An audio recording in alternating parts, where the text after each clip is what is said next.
Social fiction, science fiction, Aditya 369 లాంటి cinema కానీ, ఒక భైరవ దీపం కానివ్వండి, ఇటువంటి ఎన్నో నేపథ్యాలు ఉన్న సినిమాలు, అటు సాంఘికం, జానపదాలు, పౌరాణికాలు చేయడం జరిగింది.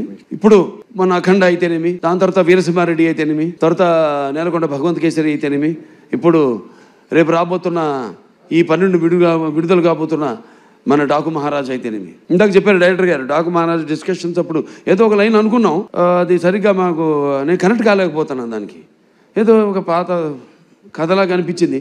మళ్ళీ ఎందుకంటే ఆల్వేస్ రీసెర్చ్, ఎప్పుడు నా మీద నేను రీసెర్చ్ చేసుకుంటున్నాను, అభిమానులు ఏం కోరుకుంటున్నారు నా నుంచి. అలాగే ఒక నేలకొండ భగవత్ కేసులో ఒక ఇన్స్పెక్టర్ క్యారెక్టర్ని నేను చెప్పడం జరిగింది. దాన్ని అంతకుముందు ఆ పాత్ర లేదు.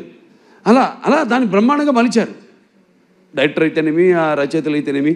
అలాగే ఈ సినిమాలో కూడా ఆదిత్య 369లో శ్రీకృష్ణదేవరాయల మారువేషంలో వచ్చి కృష్ణకుమార్ని కాపాడడం, అది అలా ఉండిపోయింది. ఫ్యాన్స్ అందరి గుండెల్లో కూడా ఉండిపోయింది ఆ పాత్ర. అటువంటి పాత్రలో కనిపిస్తే నేను బాగుంటుంది, సినిమా ఫుల్ లెంత్ కనపడితే బాగుంటుంది అనుకున్నాను.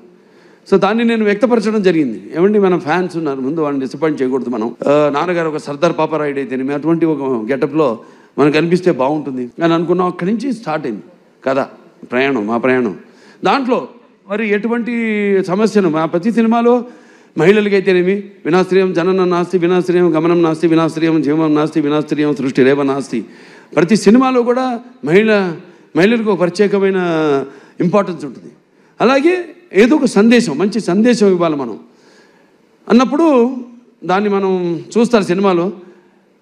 మొత్తం చెప్పేస్తే ఎలా, రేపు ఏ సమస్యను మేము తీసుకున్నాం, అసలు దాని మీద మన తెలుగు వాళ్ళ గొప్పతనం ఏంటి అన్నది కూడా ఈ సినిమా ద్వారా చెప్పడం జరిగింది.